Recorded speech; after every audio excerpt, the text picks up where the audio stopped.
We begin this Science of Stretch video for Inozetek wrapping film by focusing on the basic nature of the film.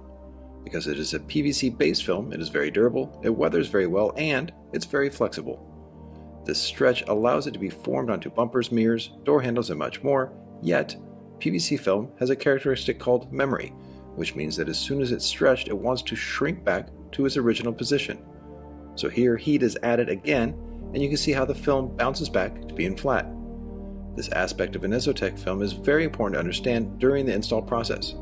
Installers should avoid overstretching the film during the install as it puts too much energy on the adhesive to hold the edge or recessed area. Now, based on this knowledge that Inozetek film wants to shrink back when it's stretched, we now move on to an even more important feature of Inozetek film that will help make the wrapping process very easy, and that is zero stretch. Inozetek Supergloss wrapping film is a hybrid film. So during the manufacturing process, the film is naturally stretched on the length of the roll and not so much on the width of the roll. What this means is there is energy built into the Inozetek film from the manufacturing process. Here the film is being removed from the liner and placed adhesive side up. Keep in mind that the film wasn't stretched at all when it was removed from the liner, so you would think that the film has no tension in it and it's at 0%. However, when heat is added to the film in overlapping runs at a slow, steady pace, a very interesting thing happens to the Inozetek film. The high heat and slow pace triggers the memory of the PVC in the film, much like you saw earlier in the video with the trash can. What the film is now doing is shrinking back to its original tension before it was manufactured, or rather, stretched to form the Inozetek high gloss wrapping film. Once heated, let's look at the results, and you can see that the film shrank back on the edges, especially the left and the right. So in terms of percentage, the film reformed by around 5 to 6% on the horizontal run and almost nothing on the width. So what this means is by heating the film in this way, it recalibrates it to true zero, which significantly helps installers avoid overstretching the film. This is called zero stretch. Based on this, you're going to see two examples of an Inozetek film being installed. Here with the black gloss film, it's being wrapped in a traditional style of wrapping. Here on the back fender, the film is being randomly heated to soften it, then it's stretched by both installers to the edge. Yes, the film does get to the edge without wrinkles on the main body area, but keep in mind that that natural stretch that's already built in the film has been stretched even more to the edge. This means that the film, in many cases, has been overstretched. This leaves too much tension in the film, plus it makes the wrapping process much harder. Here's another example on a recessed area. The film has been randomly heated and stretched over the area. You can see the tension that's in the film already as it slips off the outside edge. That tension that's in the film is then formed into the recessed area. And because the film wasn't recalibrated back to zero before the install, it's being extra stretched into these areas. This can cause the recessed area to pop out, and the installers have to expend a lot of their own energy to work the film onto the surface. This can lead also to a lot of adhesive lines, which lowers overall quality. Now, here is the Inozetek suggested way of wrapping, which involves zero stretch and TWI wrap matrix. Instead of forcing the film into this recessed area on the back fender, the film is held lightly away at a 90-degree angle and high heat is added. This shrinks this part of the panel back to 0%. Then the film cools and is formed into the recessed area.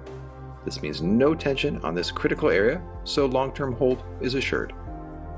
Once the film is formed into the recessed area, it's then squeegeed onto the flat area, which never fails.